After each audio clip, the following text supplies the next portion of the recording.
नमस्कार। आज मी फ्रेंच देशामध्ये मार्सेया बंदरामध्ये आहे। इथून महाराष्ट्र सरकारच्या वतीने एक अत्यंत महत्त्वाची घोषणा करण्याची संधी मला मिळते आहे। आपलं महाराष्ट्र विकास आणि प्रगतीच्या दिशेने तर अग्रेसर आहेच, पण बरोबरीने साहित्य, कला, संस्कृती, काव्य यामध्येही खूप मोठी अशी विरासत आपल्या बरोबर आहे। आणि म्हणून महाराष्ट्र सरकारच्या वतीने सांस्कृतिक कार्य विभागाने ठरवलंय या वर्षीपासून छत्रपती संभाजी महाराज जे पराक्रमी योद्धा तर होतेच, कुशल व्यवस्थापक तर होतेच, पण भाषा प्रभू आणि काव्य यामध्ये त्यांचं खूप मोठं योगदान आहे। आणि म्हणून छत्रपती संभाजी महाराजांच्या नावाने राज्य प्रेरणा गीत असं कुठलंही गीत की ज्यामुळे राज्यातील सामान्य माणसाला, नागरिकाला त्या ठिकाणी प्रेरणा मिळेल, अशा प्रेरणेच्या गीताला एका वर्षाला एक गीत याला आता आपण पुरस्कार देणार आहोत। आणि म्हणून मी घोषित करतोय, छत्रपती संभाजी महाराज राज्य प्रेरणा गीत या वर्षीपासून सांस्कृतिक विभाग, महाराष्ट्र सरकार दरवर्षी एका गीताला पुरस्कार देईल।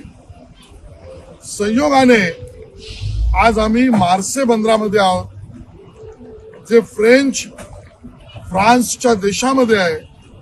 आणि याच बंदरामध्ये आपल्याला माहिती आहे, ब्रिटिशरांशी लढा देताना आवश्यक होतं म्हणून त्या ठिकाणी ब्रिटिश पोलिसांना तुरी देऊन आपले स्वातंत्र्यवीर विनायक दामोदर सावरकरजी हे त्या ठिकाणी तुरी देऊन आले। दुर्दैवाने परत अटक झाली। ब्रिटिश पोलिसांनी अटक केल्यावर आता आपल्याला हाल करून त्या ठिकाणी त्रास देतील, अमानुष छळ करतील।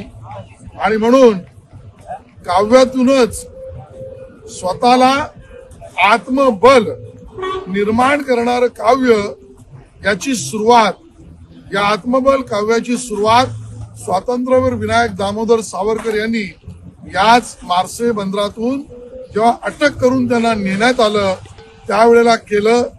आणि ते गीत म्हणजे आपल्या सगळ्यांना माहिती आहे, अनादिमी अनंतमी हे गीत हे प्रचंड आत्मबल करणारं, मृत्यूला सुद्धा मी घाबरत नाही, मृत्यू सुद्धा मला बघून भयाने पळून जातो, ही भूमिका मांडणारे आपले सावरकर, ही त्यांची प्रेरणा, ही देशभक्तीची प्रेरणा, देशासाठी जगण्याची प्रेरणा, देशासाठी मृत्यूवर सुद्धा विजय मिळवणारी प्रेरणा ही आपल्याला त्या ठिकाणी मिळते।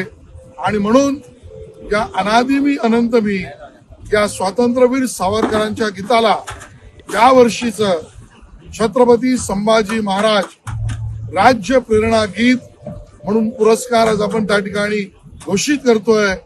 याचा मला खूप अभिमान आहे। आणि म्हणून महाराष्ट्रातील तमाम नागरिकांना या गीतातून प्रेरणा मिळो अशीच त्या ठिकाणी अपेक्षा व्यक्त करतो। धन्यवाद। जय महाराष्ट्र।